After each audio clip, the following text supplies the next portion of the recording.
여러분 안녕하세요. 수능 완성의 노연서입니다. 네, 오늘 선생님 좀 의상 컨셉 받아내요. 그죠? 뭐 이렇게 비늘 그죠?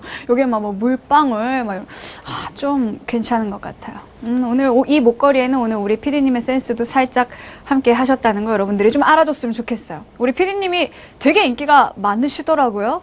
그죠? 우리 수강후기 게시판을 보면 거의 저한테 남기는 거 반, PD님한테 남기는 거 반 정도 되는 것 같아요. EBS의 거의 뭐 인기 최고 PD님이라고 할 수가 있죠. 요새 좀 선생님이 약간 위협을 느낍니다. 자, 우리 이제 이번 시간에 기술 지문 할 거예요. 개인적으로 저는 이 시간이 참 좋네요. 더 이상 이제 우리가 과학 지문, 기술 지문 이런 거 막 계속 연타로 힘들었잖아요. 이번 시간까지 잘 넘겨보도록 합시다. 선생님 정말 솔직하지 않아요? 여러분과 똑같답니다. 여러분이 힘든 거 저도 힘들어요. 하지만 얘기했듯이 자신감 가지고 임하면 된다는 거죠. 물론 실제로는 힘들다 하더라도, 실제로는 내가 이거 좀 어렵다 하더라도 일단 마음가짐이라도 할 수 있다 이러고 하면요 다 할 수 있게 됩니다. 아시겠죠? 자, 그럼 오늘은 인어공주 컨셉의 선생님과 함께, 밑에는 지느러미예요. 자, 그럼 같이 한번 기술 지문 들어가 보도록 하죠. 자, 98쪽에 나와 있는 지문입니다. 자, 5번부터 7번 문제까지 일단 문제 유형을 한 번만 확인을 해봅시다. 자, 5번 위 글을 통해 알 수 있는 내용이 아닌 것은 내용 일치 문제, 그쵸? 사실적, 세부적 정보 확인 문제가 되겠습니다. 자, 그다음에 6번 문제, 그림, 그쵸? 그림인데, 그림 좀 무슨 그림인지 잘 모르겠지 않아요? 그죠? 그래도요. 자, 그림이 좀 어릿하고, 자, A하고 E하고 차이가 뭔가 잘 모르겠긴 하겠지만, 지문의 내용을 보고 나면, 알 수 있게 됩니다. 알겠죠? 자, 그 다음에 7번은요. 자, 기억의 이유로 가장 적절한 것은 이건 뭘까요? 이유, 원인, 추론 문제가 되겠죠. 자, 그러면은 같이 한번 보도록 합시다. 내용도 굉장히 우리가 흥미 있어 할 만한 그런 내용이고요. 쉽습니다. 일단 보시면요. 우리 기술 지문에는 어느 정도 패턴이 있어요. 그쵸? 지문의 패턴이 있어요. 항상 비슷비슷한 그런 구조로 지문이 제시가 된다는 거죠. 그 중에서 가장 우리 눈에 띄는 패턴이 뭘까요? 오늘 제가 여러분한테 개념 막차 태워드리도록 하겠습니다. 자, 오늘의 개념 막차예요. 기술 지문은 A 부분을 집중 공략하십시오. 자, 보세요. 이 지문에도 보면 밑에 A라고 묶인 부분이 있잖아요. 자, 이렇게 A라고 묶인 부분은 대체로 과정, 원리 이런 것들이 제시되어 있는 부분입니다. 선생님이 지난 시간에도 기술 지문은 과정과 원리에 입각해서 봐라. 이걸 잘 모르겠으면 그림을 통해서 과정과 원리를 이해해라 라고 했죠. 즉, 기술 지문의 핵심은 과정과 원리라는 거예요. 이게 선생님 그거 어디 가서 찾아와요? 여러분이 다 읽고 찾을 필요도 없이 A! 라고 돼 있는 부분 있죠? 아니면 가라고 돼 있든가. 자, A든 가든 간에 묶여있는 그 부분이 그 과정과 그 원리를 제시해주고 있는 부분입니다. 자, 그리고 이 부분에서 항상 단독 문제가 나오게 되고요. 그림 연결된 문제가 나오고요. 자, 그래서 이 지문도 보면은 6번 문제 보세요. 보기를 활용하여 A를 설명할 내용. 그쵸? 자, A 부분과 이 보기에 나와 있는 그림을 연결시키는 그런 문제입니다. 자, 그래서 보세요. 여러분이 이렇게 A 부분이 나오면 무조건 별표 3개를 해놓으세요. 거기가 가장 핵심적인 부분이에요. 그리고 이 A 부분은요, 지문만 그냥 가지고 이렇게 읽지 마요. 그러면은 진짜 뭔 말인지 몰라요. 힘들어요. 자, 이 A 부분을 읽을 때는 반드시 이거와 관련된 그림을 찾아서 그림과 함께 이렇게 대조해가면서 읽어야 됩니다. 그래서 때로는 그림에 여러분이 메모할 필요, 낙서 아니고요. 메모할 필요도 있고요. 그쵸? 화살표로 비례 관계, 반비례 관계 이런 것들 파악할 필요도, 그런 것들 표시해 놓을 필요도 있다는 겁니다. 아시겠죠? 그렇게 자꾸만 여러분이 연습을 해야지만 앞으로 어떤 기술 지문이 나와도 여러분이 두려워하지 않을 수 있다는 겁니다. 아시겠죠? 자, 그러면은 같이 이제 우리가 문제 유형도 확인해봤고, 개념도 확인해봤고, 지문에 들어가 보도록 하겠습니다. 자, 일단 뭐가 핵심 개념인지를 알아야 돼요. 보시죠. 자, 생산 현장에서는 여러 가지 종류의 생산 공정이 필요하다. 이게 뭔가요? 자, 생산 현장.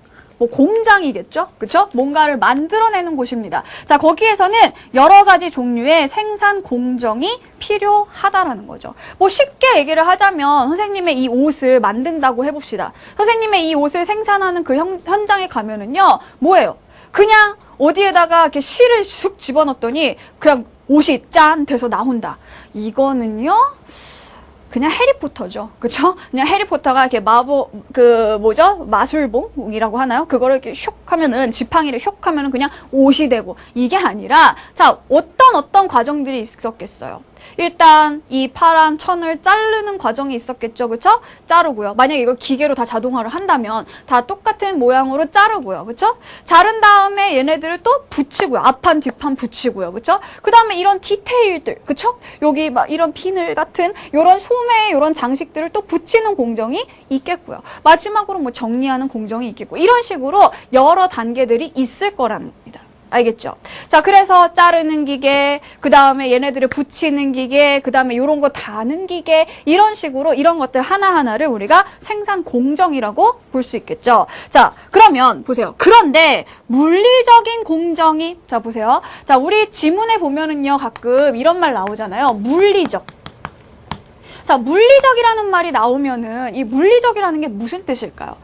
그럼 그거는 반대말이 생물적, 지구과학적, 화학적 뭐 이런 걸까요? 아니에요. 이거는 우리가 그 과학에서 배우는 4가지 분야 중에 물리가 아니라 이 물리적이라는 것은 실제로 존재한다는 겁니다. 우리가 만질 수 있다는 거죠. 우리 눈에 보이고 손으로 만질 수 있는, 즉 실제적인 이라는 뜻으로 봐야 돼요. 그래서 우리 지문에 보면은 앞으로도 보시면은요, 이 기술, 특히 막 컴퓨터 관련된 기술 이런 것들 보게 되면 물리적이라는 말의 반대쪽에 어떤 개념이 나오냐면 논리적이라는 말이 나와요.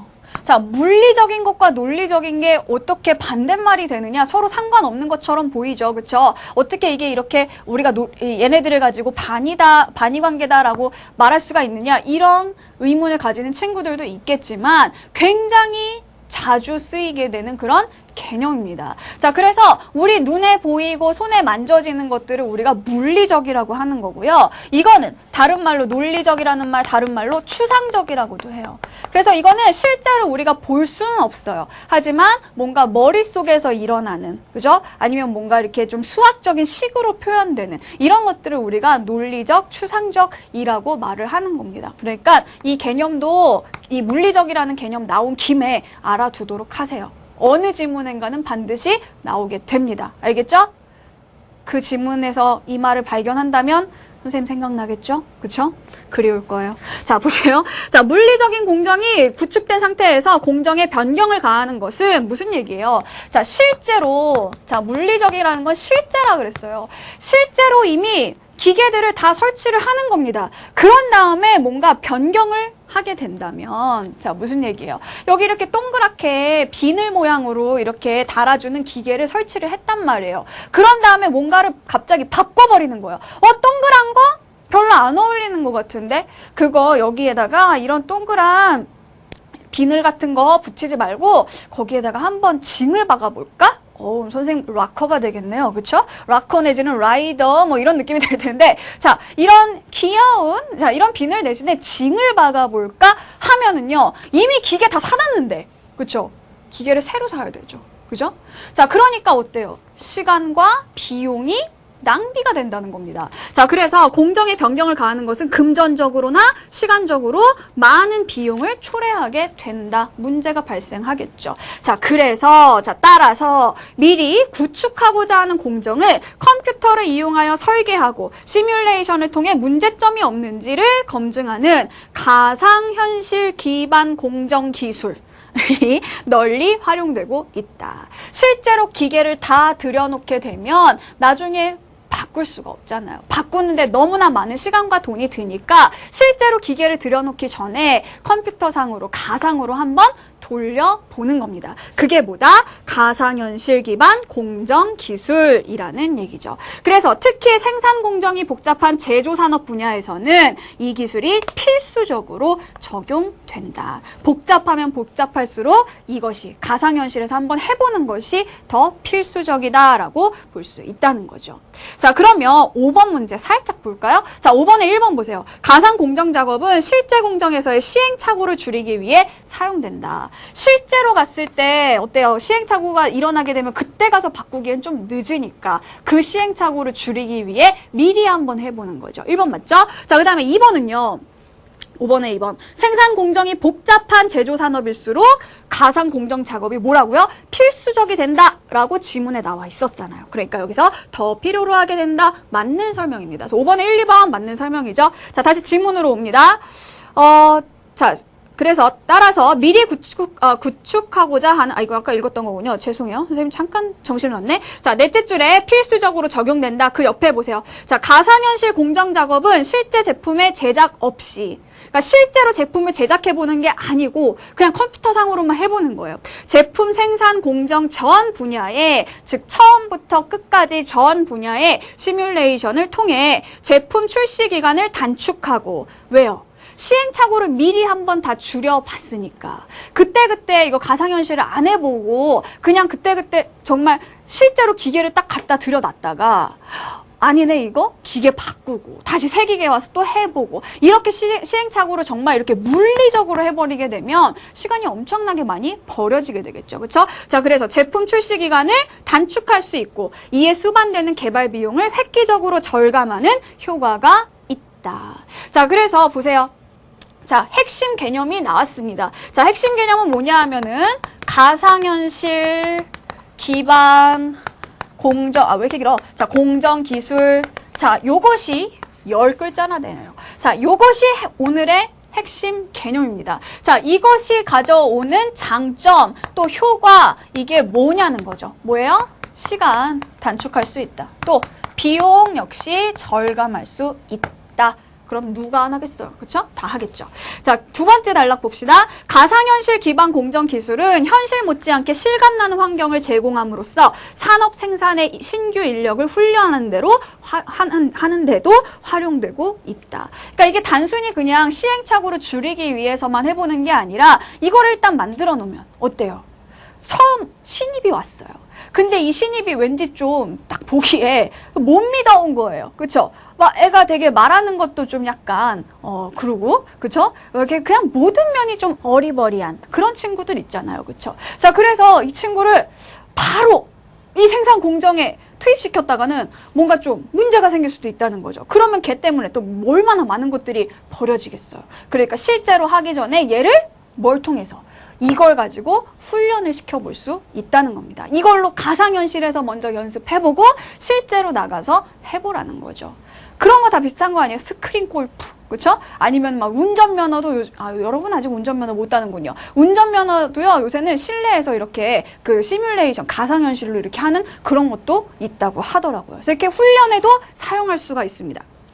자, 그래서 가상현실 기반 생산 훈련은 일반 PC 환경에서 시행되는 기존의 이러닝 학습과 달리 3D 디스플레이, HMD, 밑에 뭐래요? 머리에 장착한 화면 표시기래요. 뭔지 모르겠어요. 햅틱 장갑, 자, 이런 것 등의 장비를 활용하여 학습자에게 몰입된 교육 환경을 제공한다. 그러니까 그냥 기존의 PC에서 그냥 눈으로만 보고 이렇게 보는 거 말고요. 실제로 뭔가 이렇게 실제처럼 느껴지는 거. 3D가 뭐예요? 입체 영상이잖아요. 그렇죠? 실제처럼 느껴지게 3D, 뭐 HMD, 햅틱 장갑 이런 것들. 햅틱 장갑이라는 건 뭘까요? 장갑을 끼고 실제로 그거를 해보는 것처럼 시뮬레이션을 한다는 거죠. 그죠? 자, 그래서 이것들이 어떤 효과를 가져오느냐? 자, 실습 장비도 실제와 유사한 크기와 무게의 장비를 활용하니까 어때요? 정말 실제로 해보는 것 같은 그런 느낌을 주겠죠. 자, 그래서 이러한 장비는 학습자에게 실제 작업과 유사한 시각, 청각, 촉각,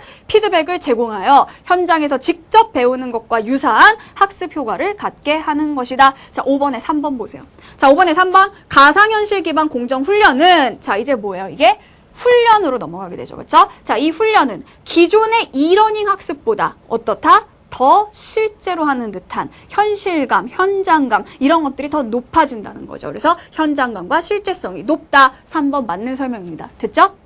자, 그런데 항상 이런 게 나오죠. 그렇죠? 자, 기술 지문에는 패턴이 있다 그랬어요. 자, 뭐라 그랬어요? 처음에는 개념 제시해줘요. 그죠? 개념 제시해준 다음에 뭐 하냐면 그것이 가지고 있는 장점을 얘기해요. 그죠? 장점 얘기한 다음에 뭐 나와요? 한계 나오죠. 그런데 자, 어떤 한계가 있느냐?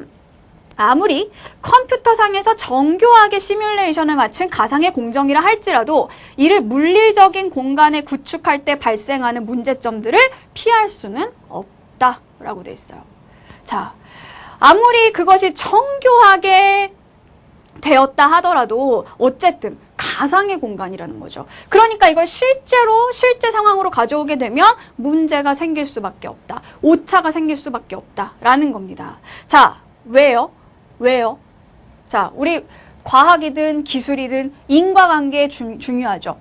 때문에, 뭐뭐 때문이다 이런 말들이 나오면 주의해서 보라고 했습니다. 자, 지금 여기 밑줄 친 기억 뒷부분에 나와 있는 문장이 어떻게 돼 있어요? 이러이러하기 때문이다. 즉 기억의 이유는 바로 뒷문장이죠. 이거 문제 있잖아요. 7번 보세요. 자, 7번 문제가 뭐냐 하면 기억의 이유를 찾는 거예요. 그죠? 자, 그런데 지금 지문 자체를 보니까 기억이 밑줄 쫙 쳐져 있고 그 뒤에 나오는 말이 때문이다. 이렇게 돼 있단 말이에요. 그러면 기억의 이유는 뭐겠어요? 당연히 여기 때문이다가 나와 있으니까 여기서 찾아와야 되겠죠. 여기에 뭐라고 써 있나요? 컴퓨터상에서 설계 시에 반영되지 않은 물리적인 설비가 있거나 고려하지 못한 물리적인, 자, 여기 보면 다 물리적이라는 말 계속해서 나오고 있죠. 실제라는 겁니다. 컴퓨터 속에서 하고 있는 건 가상이고요. 그죠? 물리적이라는 건 실제라는 거죠. 결국 컴퓨터상에서 설계 시에 반영되지 않은 실제 공간 와의 차이가 있다는 겁니다. 그래서 물리적인 설비가 있거나 고려하지 못한 물리적인, 즉 실제 공간의 규모나 구조가 발견되는 등의 문제가 발생할 수밖에 없기 때문이다. 결국 뭐예요? 여기 들어가는 말은. 자, 컴퓨터 속에서 이루어지는, 컴퓨터를 통해 이루어지는 가상과 그리고 현실, 즉 실제, 물리적이라는 말은 다 실제라는 말로 바꾸면 되죠. 실제 사이에 무엇이 차이가 있기 때문에, 그죠? 이런 기억과 같은 문제가 발생한다는 겁니다. 자, 그러면 7번 문제 답 찾을 수 있겠죠? 뭐예요? 2번이죠. 가상의 공간 구조와 실제 공간 구조는 차이가 나기 때문이다. 요거를 답으로 골라주면 됩니다. 자, 다시 지문으로 돌아오세요. 이를 해결하기 위해, 오, 됐네요. 자, 기술 지문의 대표적인 패턴. 이 지문이 잘 보여주고 있습니다. 개념 주고, 효과 주고, 한계 주고, 그 다음에는 그 한계에 대한 극복 방안이 나오고 있죠. 그리고 이 극복 방안이 이번에 우리 이 지문에 나와 있는 핵심 기술입니다. 그죠? 핵심 기술은 뭐예요? 뭐가 주어진다고? 이것의 과정, 원리가 제시될 수밖에 없고요. 이게 바로 A 부분이 된다는 거죠. 자, 그럼 어떻게 이것을 극복할 수 있느냐 봅시다. 이를 해결하기 위해 최근 현실 공간과 가상 공간을 혼합했대요. 자, 그래서 함께 사용자가 체험할 수 있도록 하는, 뭐를 함께 하겠어요? 우리 all together, 우리 모두 다 같이 들어가 보자. 이게 아니라 현실 공간과 가상 공간을 함께 체험해 보자는 거죠. 자, 그래서 그럴 수 있는 혼합 현실 기반의, 자, 보세요. 바뀌었죠? 자, 가상 현실 기반에서 무엇으로? 혼합 현실 기반으로 바뀌게 됩니다. 그래서 혼합 현실 기반에, 그 혼합이란 뭐겠어요? 가상과 실제의 혼합이 되겠죠. 자, 공정, 검증 플랫폼이 개발되었다. 자, 이제 나오는 게 뭐냐? 바로 그 A 부분입니다. 그런데 선생님 얘기했죠? A 부분을 읽을 때는 반드시 그와 관련된 그림이 있으면 그림을 보면서 해라. 지문에 그림이 안 나와 있으면 어디에 있다? 문제에 나와 있다는 겁니다. 지금 보시면 6번에 보기에 그림이 나와 있죠? 그러면 6번 보기 그림을 한번 보면서 선생님이 A를 읽어보도록 할게요. 같이 보시죠. 자, 여기 보면요. 오잉! 자, 요게 가운데 있는 그림이죠. 그죠? 자, 보시면요. 이 앞뒤로, 그쵸? 이거 왼쪽에 사진 있고 오른쪽에 사진 있는데 솔직히 선생님도 자세히 보기 전까지는 뭐가 다른지 몰랐어요. 이거 그 오락 같지 않아요? 그쵸? 틀린 그림 찾기? 그쵸? 양쪽에 뭐가 다른가? 이거 찾는 그런 오락같이도 보이는데 한참 보다 보니까 알겠더라고요. 선생님 너무 이상하게 보지 말아요. 자, 한참 보다 보니까 알겠던데 일단 중요한 건 뭐냐면은요. A와 E에서 실제로 뭐가 달라졌는가? 이거는 좀 뒤로 밀어놓으세요. 자, 선생님이 수능 특강 때 요런 개념을 얘기한 적이 있어요. 예술이었거든요. 예술에서 우리 다음 시간부터 또 예술을 들어가겠지만 예술에 이렇게 그림이 제시되잖아요. 근데 그 그림이 정말 그 그림 자체가 혹은 사진 자체가 제시되는 그림이 있고 또 그것들을 단순화해서 어떤 도형으로 표시한 그림이 있을 때 자, 그냥 그림을 사진으로 찍어 놓은 거 아니면 풍경을 사진으로 찍어 놓은 거 실제 어떤 풍경을 나타내주는 실제 뭐 초상화를 나타내주는 그런 거는 안 봐도 된다고 얘기를 했습니다. 다만 이거를 단순화시켜서 어떤 도형으로 표시한 거는 봐라 라고 했죠. 똑같이 적용이 되는 거예요. 자, 여기서도 왼쪽에 있는 사진, 오른쪽에 있는 사진 솔직히 몰라도 돼요. 얘만 제대로 이해해주면 된다는 겁니다. 이게 단순화되어 있잖아요. 그쵸? 자, 요것만 보면 돼요. 자, 이걸 보면서, 이 그림을 보면서 우리가 한번 A를 읽어볼게요. 자, 계획하는 공정이 설치되어야 할 물리적인 실제 공간과 분리되어 컴퓨터의 화면상에만 나타나는 기존의 방식과 달리. 아, 열심히 읽었는데 기존의 방식을 얘기한 거군요. 자, 이 기존의 방식은 뭐예요? 실제와 가상, 그 컴퓨터 화면이 서로 분리되어 있다라고 했습니다. 그럼 이제는 분리가 아니라 혼합되어야겠죠. 자, 혼합 현실 기반의 공정 검증 플랫폼에서는 카메라를 통해 보이는 실제 공간상의 가상의 공정 정보를 함께 제시한대요. 중요한 건 이거예요. 혼합이라는 것이 무엇이냐? 혼합이란 자, 가상과 실제를 함께 제시한다. 이게 중요한 거죠.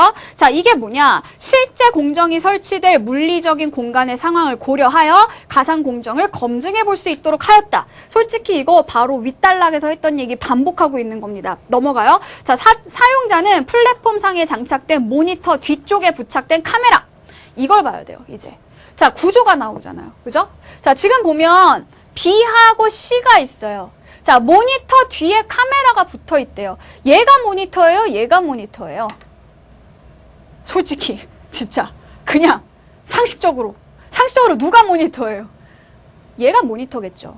얘가 카메라고요. 근데 선생님 얘기했죠. 상식으로 풀지 말라고. 상식으로 안 풀어도 풀 수 있습니다. 지문을 통해서 알 수 있어요. 자, 뭘 통해서 알 수 있냐? 자, 사용자가 뭐라 그랬어요? 자, 플랫폼상에 장착된 모니터 뒤쪽에 부착된 카메라를 통해 들어온 영상을 보며 터치스크린상에서 가상의 공정을 배치하거나 조작하여 가상 공정의 적합성을 검증해 볼 수 있다. 라고 한다면 보세요. 사용자가 영상을 보면서 터치스크린상에서 뭐를 할 수 있다. 라고 했죠. 그러면 지금 사용자 앞에 있는 거는 카메라여야 돼요? 모니터여야 돼요? 당연히 모니터여야 되죠. 그쵸? 자, 그래서 얘가 모니터고요. 얘는 모니터이면서 동시에 얘 막 이렇게 터치하고 있잖아요. 그쵸? 뒤에 손은 가려져 있지만 자, 모니터이면서 얘는 터치 스크린이면서 그쵸? 이 모니터 뒤에 붙어 있는 얘가 카메라가 되겠죠. 그죠?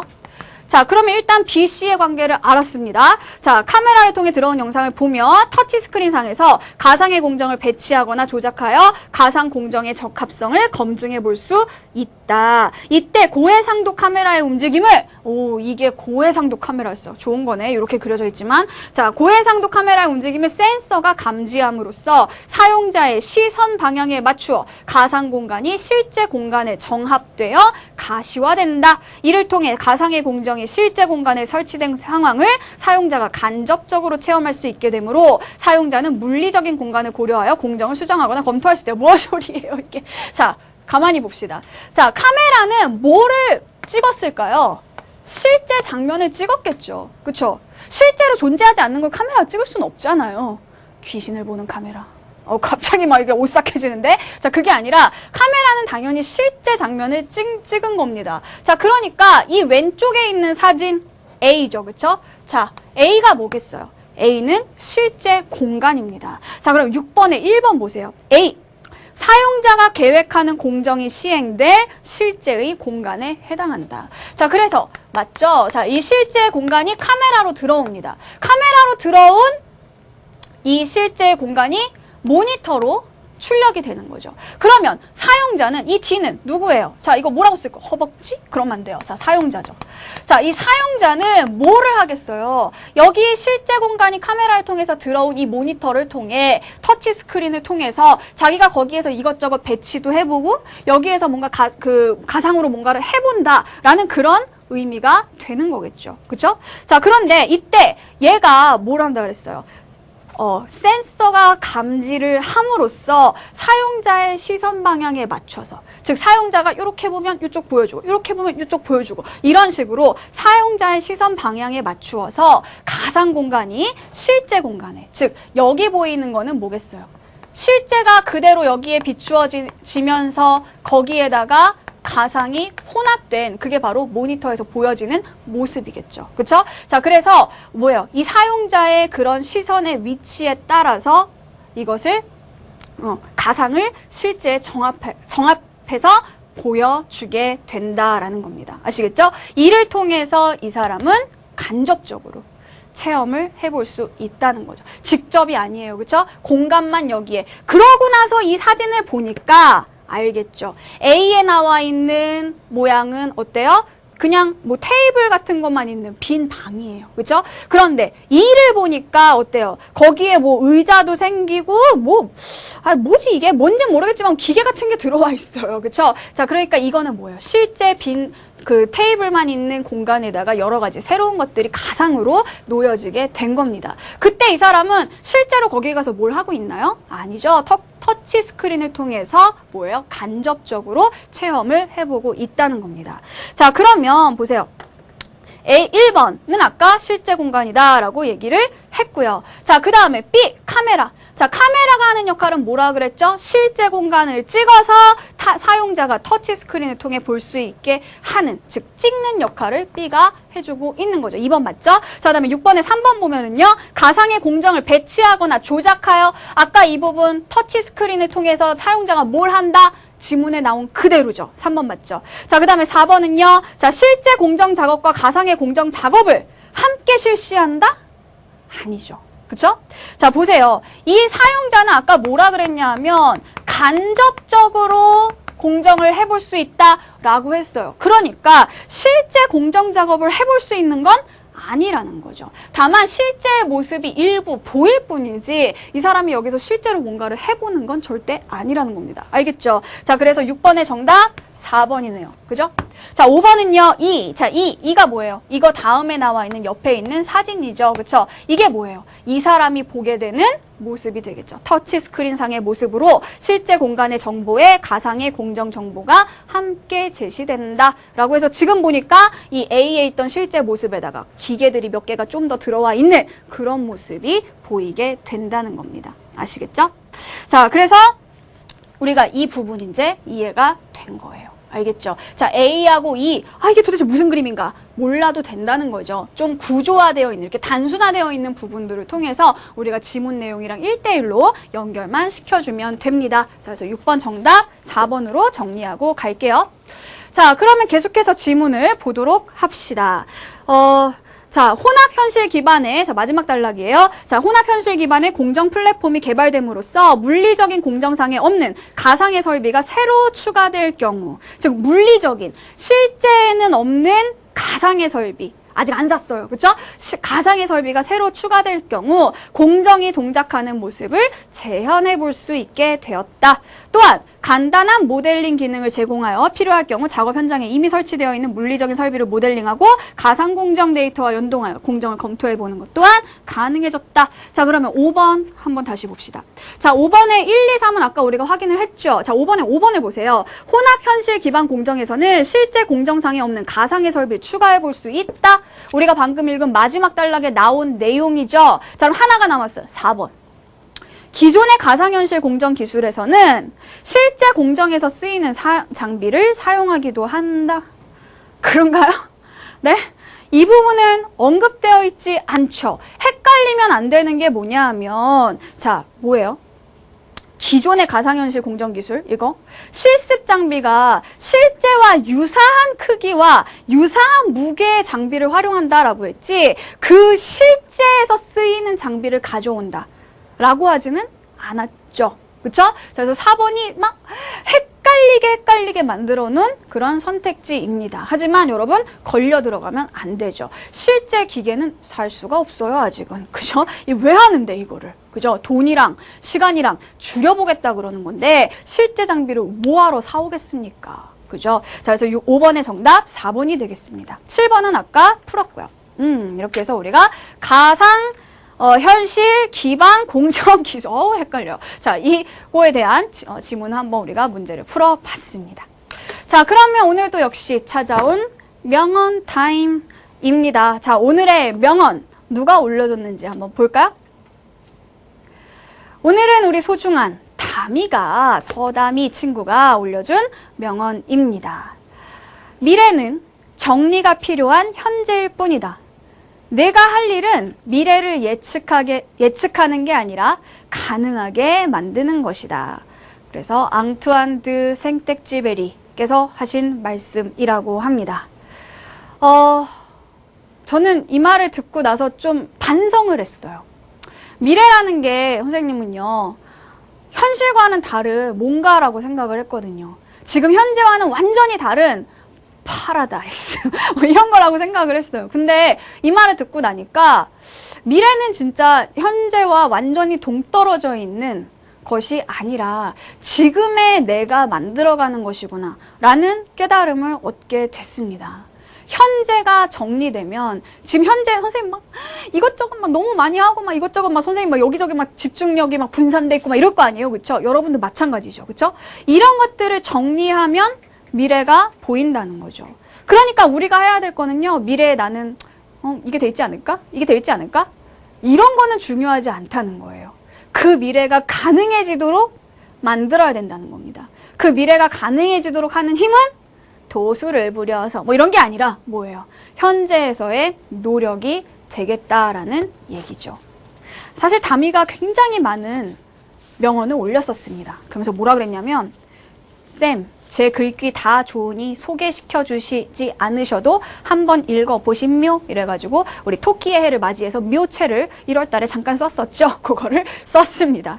알겠음요? 자, 제가 그래서 이제 다미의 글 중에서 가장 선생님의 가슴을 쳤던, 가장 반성을 하게 만들었던 이 명언을 뽑은 겁니다. 아, 다미가 이런 추신을 올렸어요. 연서쌤, 선생님들마다 특징이 있는데요. 연서쌤은 어법을 제일 이해되게 잘 가르치시는 것 같아요. 그거 아시는지 해서요. 알고 있어요. 자, 그럼 이만 진짜 뿅! 이러고 글을 마쳤더라고요. 선생님 뭐 어법뿐만 아니라 다 잘 가르치죠. 그쵸? 고마워요. 자, 왜? 아니야. 왜 또 그런 눈으로 쳐다봐요. 듣고 있잖아! 선생님 잘하니까 듣고 있는 거잖아. 그죠? 여러분 없으면 전 못 살아요. 함께 해주세요. 자, 다음 지문으로 넘어가도록 합시다. 자, 100쪽입니다. 자, 이제 마지막 기술 지문이 되겠죠? 좋아. 자, 일단 문제 살짝 훑어보고 오도록 하겠습니다. 8번, 표제와 부제? 표제와 부제. 제목이죠. 제목 찾으라는 건 뭘 찾으라는 거죠? 그쵸? 글의 핵심 내용을 파악하라는 겁니다. 자, 개념 막차 태워드리겠습니다. 자, 오늘의 막차. 표제와 부제는요, 핵심 내용을 파악하라는 건데, 여러분, 제목을, 그럼 핵심 내용을 파악해서 제목을 달려면요, 어떻게 해야 되느냐? 일단 글에 나와 있는 내용을 다 포괄할 수 있어야 돼요. 그죠? 너무 한 부분만 얘기해서는 안 된다는 거죠. 그런데 글에 나오는 내용을 다 포괄하면서 너무 커지면 안 되죠. 그죠? 그래서 너무 추상적이 된다거나, 그러니까 결국에는 적당한 크기가 필요하다는 겁니다. 이 글에 나와 있는 내용들을, 중요한 내용들을 다 포괄하면서도, 즉 너무 부분만 다루지 않으면서도 이것을 벗어나는 너무나 큰 개념을 다뤄서는 안 된다는 거죠. 자, 그러면 이런 핵심 내용을 어떻게 파악할 수 있느냐? 첫 문단을 읽으면 됩니다. 아시겠어요? 첫 번째 문단을 읽고 나면 답은 찾을 수 있게 된다는 거죠. 이따가 한번 확인해 보도록 하겠습니다. 자, 그 다음에 9번 그림 나왔네요. 적용 문제 되겠고요. 10번 기억에 대한 설명으로 가장 적절한 것은 이거는 내용 확인 문제, 그렇죠? 내용 일치 문제가 되겠고, 그 다음에 11번 문제, 이거는 뭐예요? 평가하는 거, 관점에 따른 평가 문제가 되겠습니다. 자, 평가 문제는 일단 긍정적이냐 부정적이냐 요걸로 나눠보면 쉽다라고 얘기했죠. 확인을 해보도록 할게요. 자, 그럼 지문 한번 봅시다. 지문 그림도 단순하고, 그쵸? 솔직히 우리가 지금까지 본 언어 영역 기술 지문의 그림을 다 통틀어서 이게 제일 단순해요. 그렇지 않아요? 네모칸 2개밖에 없어요. 이런 그림 본 적이 없네요, 선생님도. 가벼운 마음으로 보자는 얘기죠. 자, 첫 문단, 핵심 정보를 파악하기 위해서 중요하다라고 했습니다. 자, 첫 문단이 중요한 이유는요. 우리가 여기에서 글의 핵심 내용이 무엇이냐도 알 수 있지만 첫 문단을 통해서 또 뭘 알 수 있냐? 글의 구조를 알 수 있다라고 선생님이 전에 얘기했던 거 기억날 겁니다. 천문 단어로 두 가지 다 확인해 볼게요. 자, 벡터 지도는 자, 벡터 지도는 뭐뭐뭐를 의미한다. 이건 뭐죠? 정의죠. 자, 선생님 얘기했죠? 정의가 되어 있는 단어가 핵심 단어이다 라고 했습니다. 결국 이 지문에서 가장 중요한 개념은 뭐? 벡터 지도예요. 자, 이 벡터 지도는 뭐래요? 실세계에 존재하는 사물들을 디지털 공간상의 점선면의 XY 좌표 집합으로 표현한 지도를. 무슨 소리예요? 자, 어쨌든 벡터 지도가 이런 거래요. 그런 거라는 것만 일단 알아요. 자, 얘가 뭐다? 핵심 개념이다. 가장 중요한 핵심어이다 라는 것만 일단 보고 갑니다. 자, 이러한 벡터 지도는 우리 생활에서 가장 흔히 볼 수 있는 공간 정보 가운데 하나라 할 수 있다. 개념은 어려운 주제에 우리 생활에서 많이 볼 수 있다고 하네요. 자, 이를테면 네이버, 구글 등 우리 지도 찾기 많이 해보잖아요. 지도 검색. 그런 거예요. 네이버나 구글 등 인터넷 포털 사이트에서 벡터 형태의 지도를 만날 수 있는데 그럼 보세요. 이 앞에 무슨 말이 있죠? 이를테면이라는 말이 나와 있죠. 자, 이를테면 무슨 얘기냐면 이거 뭐랑 같아요? 예를 들면이랑 비슷한 거예요. 즉, 벡터 지도 딱 이렇게 하면 와닿지가 않잖아요. 그러니까는 좀 더 우리의 이해를 돕기 위해서 예를 들어주고 있다는 거죠. 예로 뭘 들어주냐? 인터넷 포털 사이트의 지도 그 서비스를 들어주고 있는 겁니다. 자, 벡터 지도는 오늘날 많은 사람들에게 길찾기를 비롯한 갖가지 서비스를 제공하는 등, 자, 길찾기, 내비게이션. 그죠? 내비게이션 같은 게 혹은 우리가 네이버 지도에서 길찾기, 다음 지도에서 길찾기 이런 것들 있잖아요. 자, 그런 것들이 뭐예요? 벡터 지도를 활용한 것이라는 거예요. 그쵸? 잠깐 딴 얘기지만 남자는 새 여자의 말을 들어야 한다고 하죠. 엄마, 부인, 내비게이션. 그죠? 이 새 여자의 말을 안 들으면 큰 화를 당할 수 있다고 합니다. 남학생들 잘 들어두세요. 나중에 내비게이션 말 잘 듣고요. 아니, 선생님 주위에 그런 사람 너무 많아요. 잘 길 안다고 내비게이션 말 안 듣고 꼭 이렇게 고집 부려서 가다가 돌아가고 이런 일들이 좀 있더라고요. 하세요. 말 잘 들으세요. 알겠죠? 자, 그래서 벡터 지도는요, 수치화된 공간 정보가 파일이나 데이터베이스로 저장되고 관리된다라고 했습니다. 자, 그래서 벡터 지도에 대해서 계속, 정의도 돼 있었고, 반복해서 나타나니까 이게 핵심 개념이라는 거 알 수 있겠죠. 자, 근데 이 벡터 지도만, 이 단어만 가지고 우리가 제목을 만들 수는 없어요. 그죠? 자, 벡터 지도의 뭐를 이야기하고 있는 거냐? 이걸 찾아야 됩니다. 자, 그러면 첫 문단의 마지막 문장을 보세요. 벡터 지도의 저장과 관리 방식에서 가장 대표적인 형태는 스파게티 모델과 위상 모델 두 가지이다. 됐네요. 자, 핵심 내용 뭡니까? 이제 우리는 정리할 수 있습니다. 자, 뭐예요? 벡터 지도의 자, 벡터 지도의 저장, 그리고 관리 방식.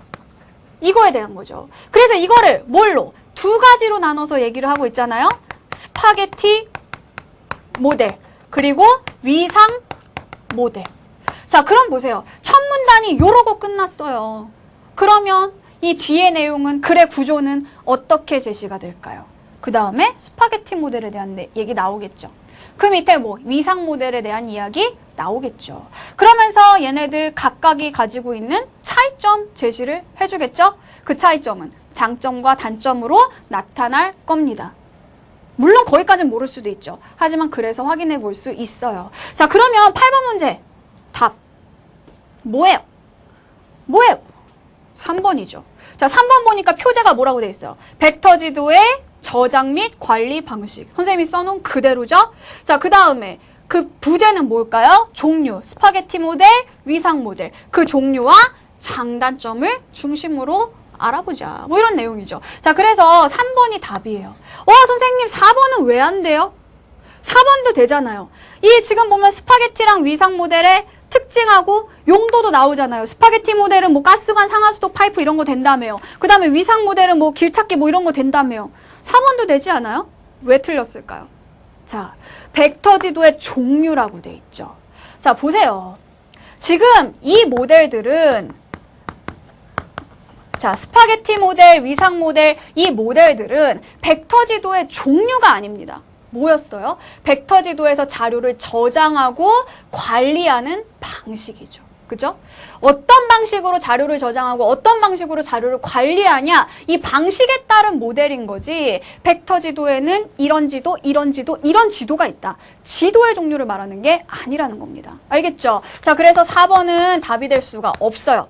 1번하고 2번은 왜 안 될까요?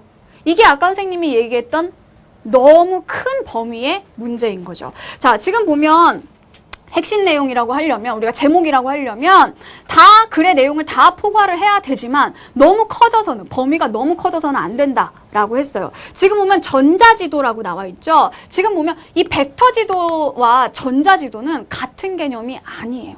전자지도라고 하게 되면 너무 큰 내용을, 추상적인 내용을 다뤄버리는 게 돼서 1, 2번은 안 됩니다. 그 다음에 5번은요. 공간정보기술의 현재와 미래? 현재와 미래에 대해서 다루는 내용은 뭐예요? 이 글의 전체 내용에서 벗어나고 있다라고 봐야 돼요. 이거는 글을 읽으면서 여러분이 확인하세요. 알겠죠? 자, 어쨌든 첫 문단에서 우리는 요거 찾아냈습니다. 정답은 3번, 8번의 정답은 3번이라는 거죠. 자, 그럼 이제부터 뭐가 나올까요? 스파게티 모델에 대한 설명이 먼저 나와 주겠죠. 한번 봅시다. 자, 스파게티 모델은 점선면 형태의 공간 데이터 객체들을 단순히 일련의 XY 좌표들의 목록으로 저장한다. 자, 이때 이 좌표들이 마치 국숫가락처럼 길게 연결되어 있는 것처럼 어떻게 보이는지는 모르는데 어쨌든 그렇대요. 그냥 받아들여요. 그죠? 스파게티 모델이라고 자꾸 나오니까 배가 더 고프네. 자, 스파게티 모델은 공간 데이터 객체들이 저장 관리될 때 중요한 건 이겁니다.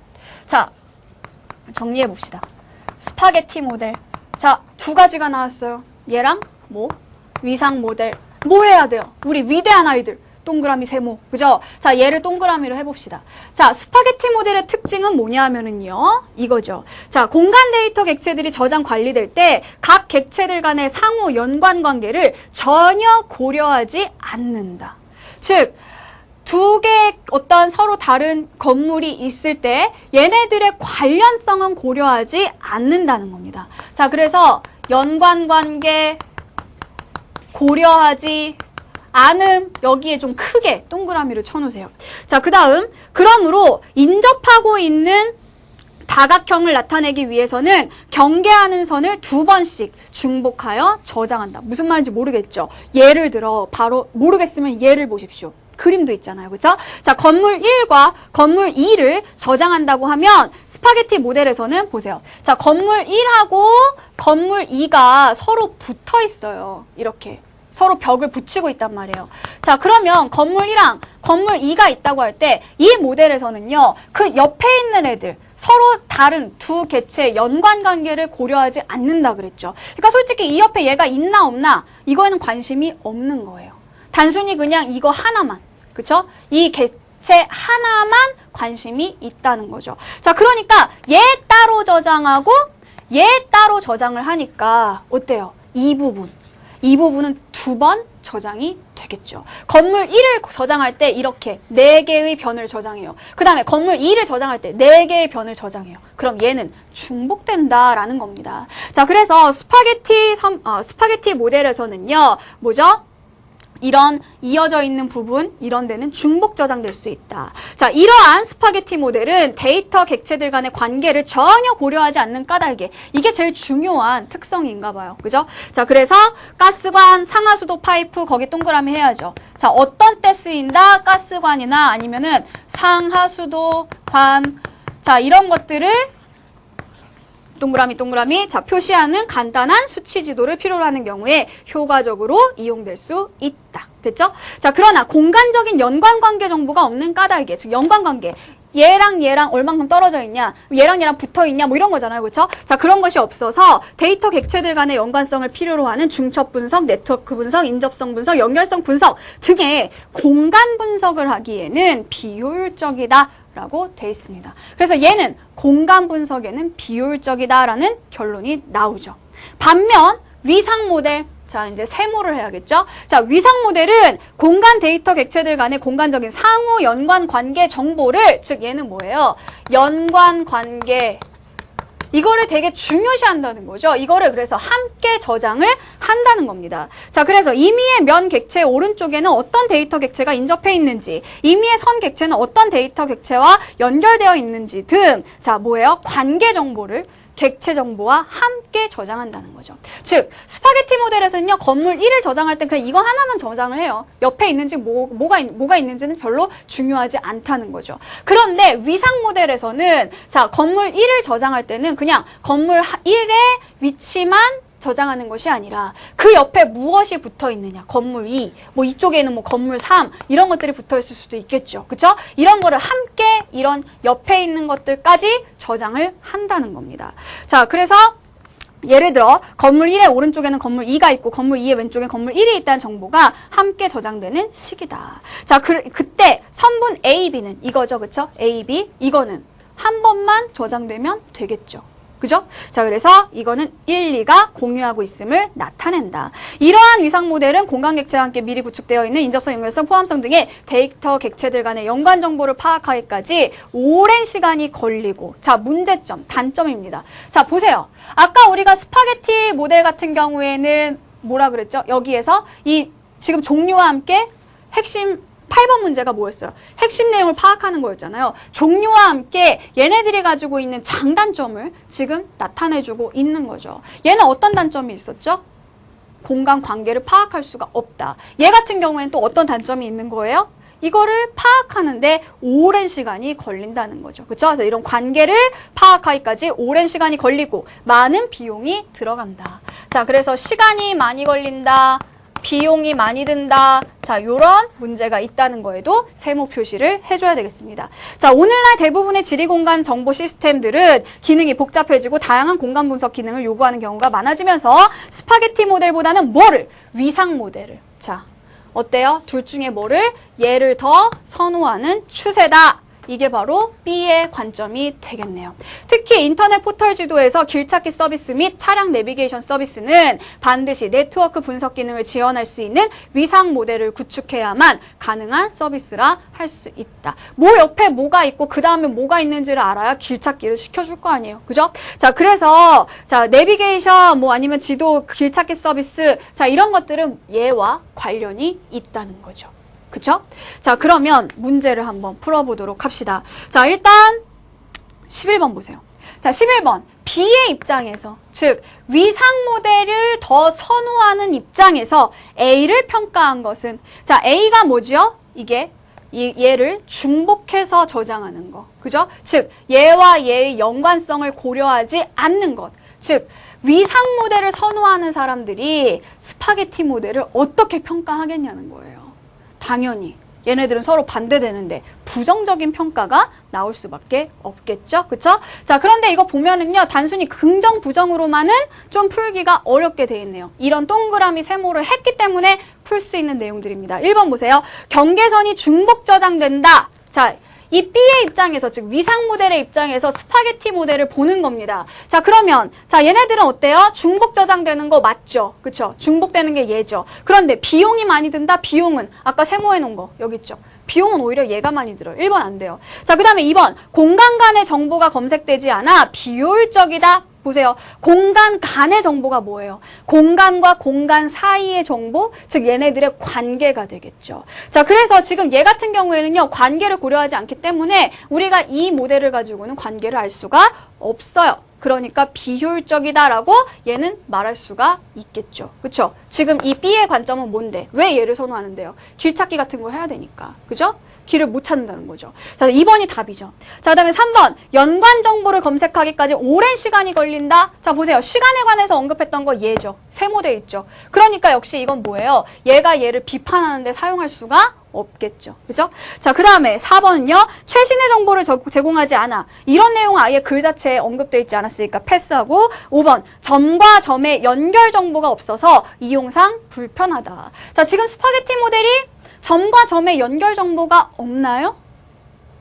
그건 아니죠. 점과 점의 연결 정보는 있죠. 아까 보면 선분 A, B가 스파게티 모델에도 존재했잖아요. 선분이라는 게 뭐예요? 점과 점을 이어주는 선이죠. 그죠? 자, 그러니까 5번 역시 틀린 겁니다. 없다고 말하면 안 된다는 거죠. 11번의 정답 2번이에요. 됐어요? 자, 그 다음에 10번 봅시다. 기억에 대한 설명으로 가장 적절한 것은 했어요. 기억이 뭐였죠? 자, 기억은 벡터 지도입니다. 자, 1번 보세요. 현실 세계를 숫자로 표현해주는 지도이다. 살짝 맞는 듯도 한데 일단 좀 보류해 봅시다. 2번, 건물들의 위치를 3차원적으로 표시해준다. 3차원이라는 거는 뭐죠?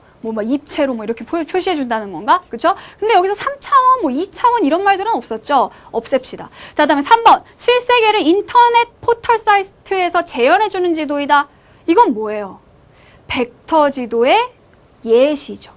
그죠? 아까 얘기했어요. 포털 사이트는요, 벡터 지도의 아주 극히 일부를 보여주는 예시인 거고요. 이 자체가 벡터 지도의 전체라고 말할 수는 없겠죠. 그래서 3번도 틀렸고요. 자, 그 다음에 4번은요, 공간 정보를 수치화하여 저장하고 표현해주는 지도이다. 어때요? 자, 지금 보면 가장 적절한 설명을 골라야 되거든요. 1번도 그럴듯하지만 설명이 좀 부족하다는 거예요. 단순히 숫자로만 나타내주는 것이 아니라, 그죠? 자, 4번에서처럼 이런 것들을 수치화해서 저장하고 이것을 표현해주는 그런 지도다. 이렇게 봐야 돼요. 4번이 답이죠. 그 다음에 5번, 실세계의 사물들을 점선면으로 축소하여 표현한 지도. 이건 벡터 지도에 대한 설명이 아니라 과거에 보던 지도가 이런 거죠. 지도의 정의라고 볼 수 있겠죠? 자, 그래서 10번의 정답은 4번이라는 겁니다. 자, 마지막으로 9번 문제를 한번 풀어보도록 하겠습니다. 자, 9번에 지금 그림이 나와 있어요. 자, 이 그림을 같이 보면서 한번 풀어보도록 하겠습니다. 자, 지금 여기 나와 있는 A, B, C, D라는 공간이 있어요. 이거를 스파게티 모델로 볼 때와 위상 모델로 볼 때. 일단 스파게티 모델은 각각의 공간의 연관성은 모르죠. 그죠? 각각 그냥 따로따로 저장을 하는 거고, 위상 모델에서는 얘네들의 함께 그 관련성, 위치 정보 이런 것까지 함께 저장을 하고 있는 겁니다. 그죠? 자, 그러면 1번 보세요. 자, A와 B가 인접한 건물이라면, 즉 얘네들이 붙어 있는 건물이라면 위상 모델에서는 이거를 뭐라고? 공유하는 공간 개념으로 볼 수 있겠죠. 아까 우리가 그렸던 그림 있잖아요. 스파게티 모델에서는 이 두 개의 건물을 따로따로 저장하기 때문에 이게 2번 된다 그랬어요. 공유하는 게 아니라 아예 서로 다른 것으로, 그쵸? 따로따로 저장이 되는데, 위상 모델에서는 이게 그냥 한 번만 공유하고 있는 면으로, 공유하고 있는 선으로 저장이 된다고 했습니다. 1번 맞죠? 자, 다음에 2번. A가 산이고 C가 호수라면, 그렇게 안 보이지만 그렇게 보인다고 하세요. 자, 이게 산이고 이게 호수라면 스파게티 모델에서 선 다음하는, 자, 이 다음하는 두 공간을 분할하고 있음을 보여준다. 맞는 말 같아요? 아니죠. 자, 보세요. 일단 스파게티 모델은요, 얘 따로 알아요. 그죠? 얘네들이 서로 어떤 관계에 있는지는 모른단 말이에요. 그런데, 자, 이 다마라는 선이 이 두 개를 나눠주는 선이라구나.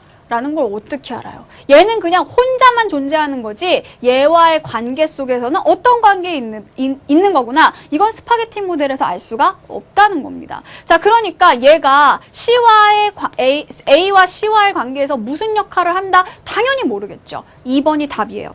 자, 그다음에 3번. 자, C와 D가 인접한 산림 지역이라면 위상 모델에서는 뭐라고 돼 있어요? 각각 따로 저장하지 않고, 위상 모델은 무조건 연관, 관련성 이런 것이 들어가잖아요. 자, 그러니까 3번 맞죠? 자, 그다음에 4번. 가나의 선과, 자, 가나의 선, 그리고 다라의 선, 그쵸? 자, 이 선과 이 선이 만약에 교차하는 도로라면 스파게티 모델로 저장했을 때, 자, 스파게티 모델로 저장하면 얘 따로 저장이 됩니다. 그죠? 그러니까 얘와 얘의 관련성은 알 수가 없죠. 그러니까 얘네들이 어디서 만나는지도 당연히 모르겠죠. 4번 맞죠? 자, 그 다음에 5번은요. 자, 가나의 선이 상하수도관이고 다라의 선이 그 아래로 통과하는 상하수도관이라면 스파게티 모델로 각각을 나타내는 것도 효과적이다. 자, 아까 이건 뭐가 있었어요? 가스관이나 상하수도 파이프 이런 것들은 스파게티 모델로 나타내는데 더 좋다. 그런 것들 나타내기 효과적이다. 이런 말들이 지문에 나와 있었습니다. 됐죠? 자, 그래서 5번도 맞는 설명입니다. 그래서 9번은 잘못된 거 2번 하나 여러분들이 찾아주시면 되겠다라는 이야기이죠. 자, 이렇게 해서 우리가 8, 9, 10, 11번 다 한번 문제를 풀어보았습니다. 아싸! 기술이 끝났어요. 자, 우리 이제 다음 시간에 예술 들어가도록 할 겁니다. 예술 쉽게 보는 방법 알려드릴 테니까 일단 한번 문제 풀고 앞에서 배웠던 거 개념 이런 것들 확인하시면서 적용해서 문제 풀고 오시길 바랍니다. 다음 시간에 뵐게요.